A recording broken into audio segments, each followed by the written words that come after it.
Halo guys, apa kabar? Semoga semuanya baik-baik dan sukses. Di video kali ini kami akan mengupas sebuah drone FPV terjangkau dari Global Drone, yaitu GW58 XT1.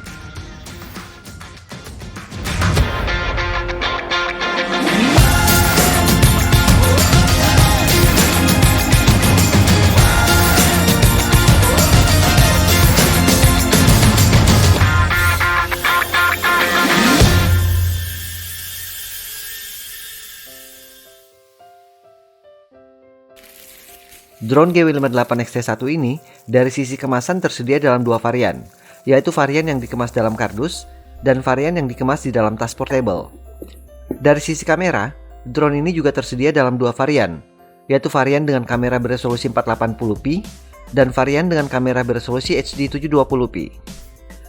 Drone GW58 XT1 yang kita review kali ini adalah varian dengan kamera beresolusi 720p.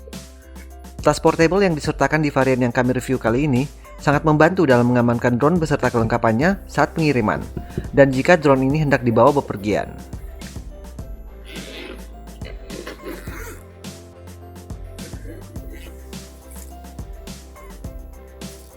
Hanya saja, sayangnya di dalam tas portable ini tidak disertakan tambahan foam yang biasanya dipakai sebagai sekat untuk mencegah drone dan kelengkapannya bergeser dari posisinya.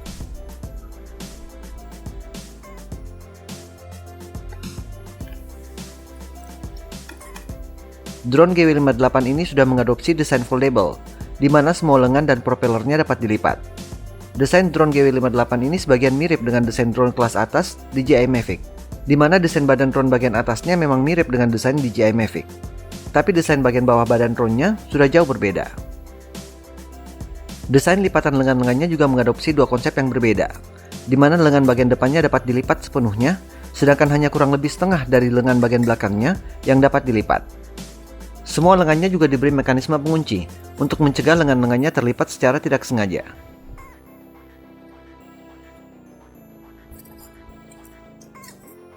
Sama seperti mayoritas drone-drone murah lainnya, drone GW58 ini memakai motor berjenis Brust yang memang ekonomis dari segi biaya produksinya.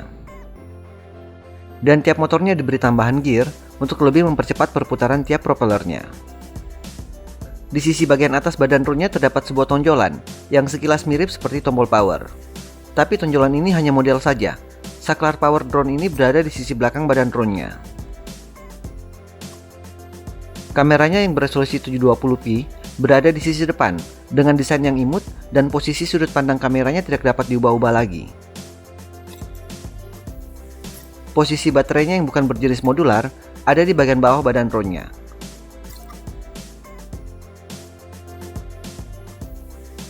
Baterai lithium polymer ini memakai konektor Lossy Micro T dengan spesifikasi 1 sel 3,7 volt dengan kapasitas 680 mAh.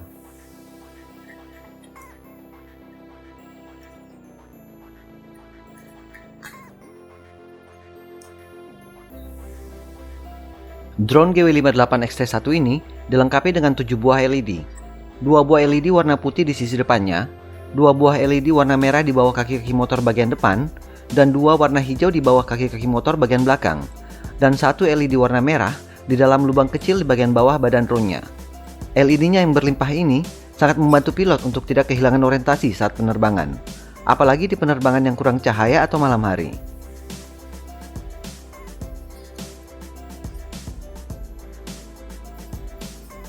Desain remote-nya sendiri sudah tidak asing karena mengkloning dari desain remote DJI Mavic Air. Desain ini juga banyak dipakai di remote-remote drone keluaran Issin dan Global Drone.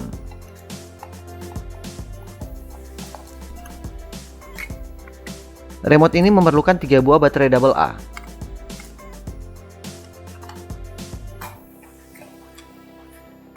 Di sisi depan remote ini juga terdapat 4 buah lubang yang hanya berisikan 1 buah LED sebagai indikator power remote. Di sisi depan ini juga terdapat tombol trim kiri kanan dan maju mundur untuk menstabilkan karakteristik terbang drone GW58 ini.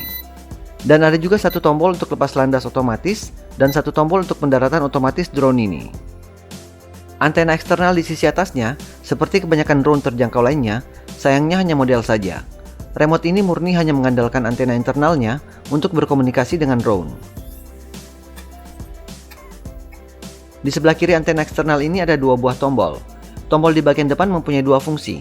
Tekan singkat untuk mengambil foto, dan tekan tahan selama 2 detik untuk memulai atau menghentikan perekaman video. Tombol di bagian belakang juga mempunyai dua fungsi. Tekan singkat untuk mengakses headless mode, dan tekan tahan untuk mengaktifkan return to home. Di sebelah kanan antena eksternalnya juga ada dua tombol. Tombol di bagian depan untuk berpindah mode kecepatan. Drone GW58 ini mendukung 3 mode kecepatan. Dan tombol di bagian belakang mempunyai dua fungsi. Tekan singkat untuk mengakses Acrobat 3D, lalu kombinasikan dengan pergerakan stick analog kanan untuk memerintahkan drone melakukan akrobat sesuai arah yang diperintahkan. Dan tekan tahan tombol ini untuk mengaktifkan emergency stop, untuk langsung menghentikan perputaran semua motor saat drone akan atau sedang crash untuk mencegah kerusakan yang lebih parah. Dudukan smartphone-nya berada di sisi bawah yang sudah dilengkapi dengan pegas untuk berbagai ukuran smartphone dan diberi bantalan karet di sisi dalam bagian bawahnya untuk mencegah smartphone bergeser dari posisinya. Dan di sisi dalam bagian atasnya diberi beberapa sekat untuk mencegah tombol di smartphone tertekan secara tidak sengaja.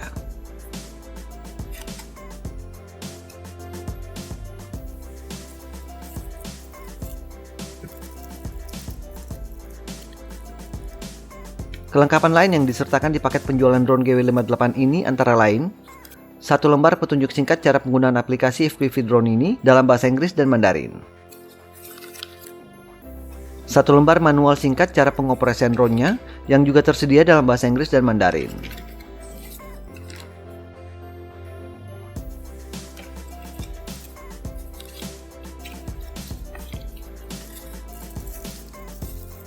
Satu kabel cas USB dengan colokan female Lossy Micro T, 1 buah obeng mini, 2 pasang propeller cadangan, dan 1 set pelindung propeller yang cara pemasangannya sangat mudah. Tinggal masukkan cantolan di ujung pelindung propellernya ke lubang di ujung tiap lengan motornya.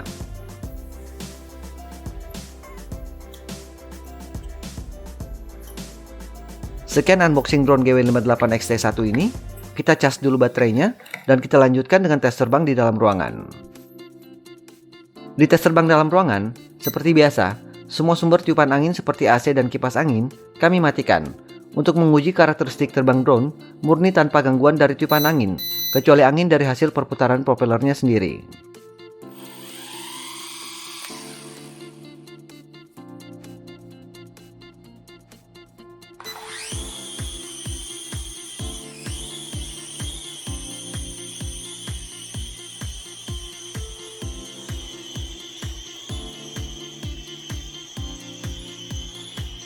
Di tes terbang dalam ruangan ini, karakteristik terbang drone GW58 ini agak cenderung terbang mengarah ke belakang. Tapi setelah sedikit ditrim, drone ini sudah mampu terbang dengan cukup stabil. Memang meskipun setelah ditrim, masih ada perubahan posisi terbang. Tapi hal ini cukup wajar, mengingat drone GW58 ini belum dilengkapi dengan sistem tambahan apapun untuk menjaga posisi terbangnya, seperti GPS atau Optical Flow Positioning.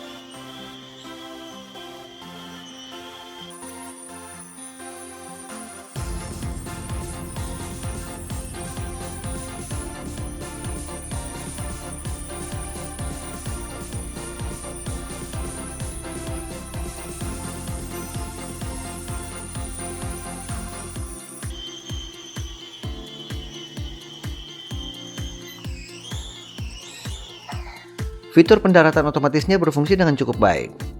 Drone GW58 ini selain dapat dilepas landaskan dengan memakai tombol one key takeoff-nya, juga bisa secara manual, dengan menggerakkan stick analog kiri ke atas 1 kali untuk memulai perputaran propellernya, dan sekali lagi untuk mulai menerbangkan drone ini.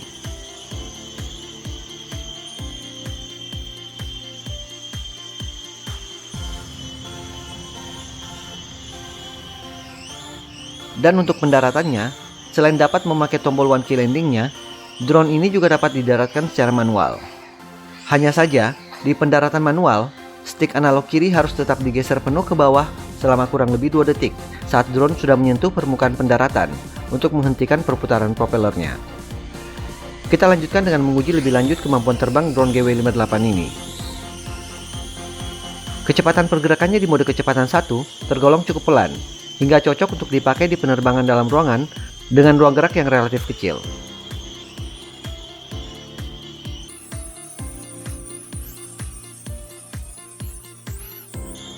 Daya dorong yang dihasilkan oleh perputaran propellernya cukup bertenaga. Menaikkan dan menurunkan ketinggian terbang dapat dilakukan dengan mudah oleh drone GW58 ini. Di mode kecepatan 2, kecepatan pergerakan dan rotasinya yang sudah menjadi agak lincah, selain cocok dipakai di penerbangan luar ruangan dengan sedikit tiupan angin, juga masih cocok dipakai bermanuver di penerbangan dalam ruangan dengan ruang gerak yang relatif sempit.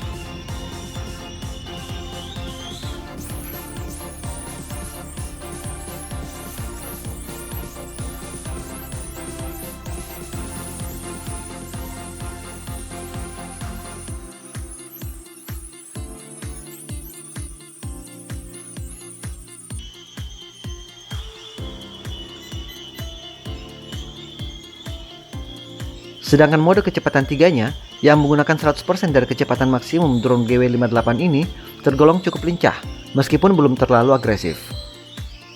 Mode kecepatan 3 ini sepertinya cocok dipakai di penerbangan luar ruangan dengan tiupan angin yang tidak terlalu kencang.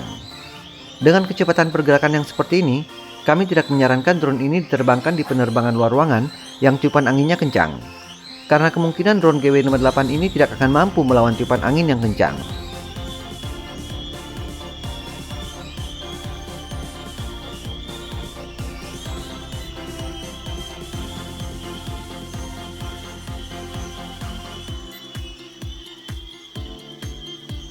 Fitur headless mode-nya berfungsi dengan baik. Saat headless mode aktif, semua pergerakan drone mengacu pada orientasi drone, tak peduli kepala drone sedang menghadap ke arah mana. Dan karena headless mode di drone GW58 ini hanya mengandalkan gyro yang merekam posisi drone dan remote saat drone baru dinyalakan atau dikalibrasi ulang, jadi kalau pilot berpindah posisi setelah drone dinyalakan atau dikalibrasi ulang, acuan orientasi headless mode ini sudah tidak akurat lagi mengacu pada orientasi remote.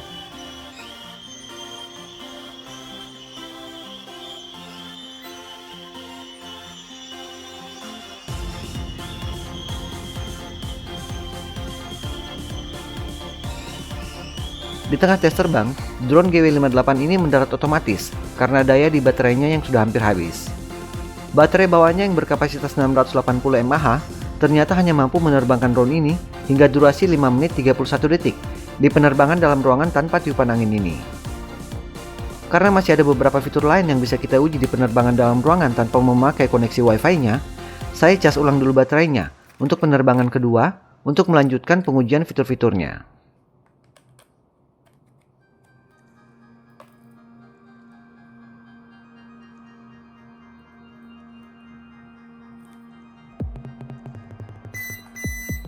Untuk mengkalibrasi ulang drone GW58 ini, cukup geser kedua stick analog ke sudut kanan bawah.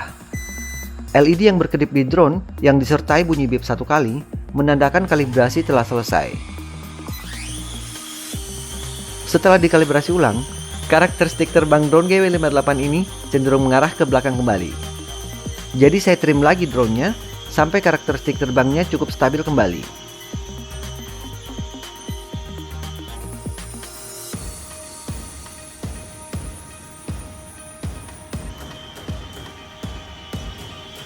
Kita lanjutkan pengujian fitur-fiturnya dengan menguji fitur headless mode yang tadi sempat terhenti karena daya baterai drone yang sudah hampir habis. Dan sama seperti tadi, fitur headless mode-nya berfungsi dengan baik.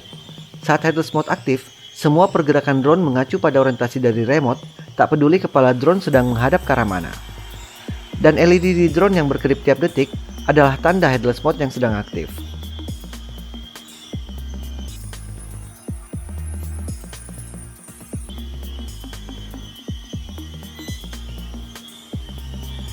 Fitur return to home-nya juga berfungsi dengan baik. Saat return to home diaktifkan, drone langsung terbang kembali ke arah remote. Tak peduli kepala drone sedang menghadap ke arah mana, tanpa harus mengaktifkan headless mode terlebih dulu. Sama seperti fitur headless mode-nya, karena fitur return to home ini hanya mengandalkan gyro yang merekam posisi drone dan remote saat drone baru dinyalakan atau dikalibrasi ulang, kalau pilot berpindah posisi setelah drone dinyalakan atau dikalibrasi ulang, acuan yang dipakai untuk orientasi return to home sudah tidak akurat lagi.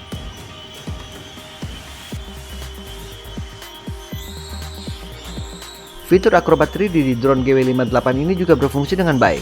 Perubahan ketinggian sebelum dan sesudah drone melakukan akrobat tergolong minim. Begitu pula dengan posisi terbangnya. Drone ini cukup mampu mempertahankan posisi terbangnya setelah melakukan akrobat. Hanya saja, sebaiknya jaga jarak drone dengan objek di atasnya kurang lebih 1,5 meter. Karena sesaat sebelum melakukan akrobat, drone ini menambah ketinggian terbangnya sebanyak kurang lebih 1 meter. Drone GW58 ini mampu melakukan akrobat ke semua arah, baik flip ke depan atau ke belakang, maupun roll ke kiri atau ke kanan. Semua fitur yang bisa kita uji di penerbangan dalam ruangan tanpa memakai koneksi Wi-Fi-nya sudah kita uji. Kita tinggal melanjutkan menguji durasi terbang yang dapat dicapai drone ini di penerbangan dalam ruangan yang kedua ini.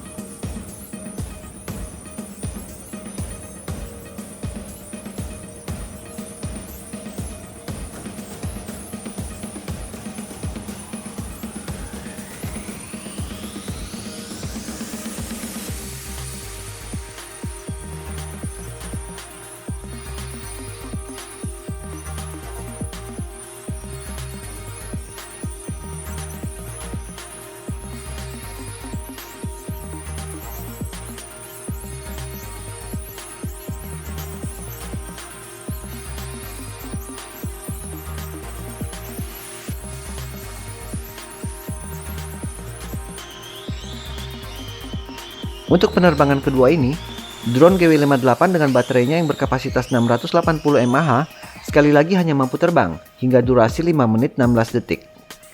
Durasi ini menurut kami tergolong agak singkat, mengingat kapasitas baterainya yang tidak terlalu kecil di kapasitas 680 mAh, dan beberapa drone lain yang sudah kita review dengan baterai bawaan berkapasitas lebih rendah mampu terbang lebih lama dibanding drone GW58 ini. Bagaimana pendapat teman-teman? Silahkan berkomentar di bawah. Terima kasih sudah menonton video ini. Kalau teman-teman suka dengan video ini, silahkan di like videonya. Kalau tidak suka, di like juga videonya. Jangan lupa subscribe ke channel kami dan aktifkan loncengnya, agar teman-teman tidak ketinggalan saat kami merilis video-video baru lainnya. Kami Web Live undur diri, sampai jumpa lagi di video berikutnya.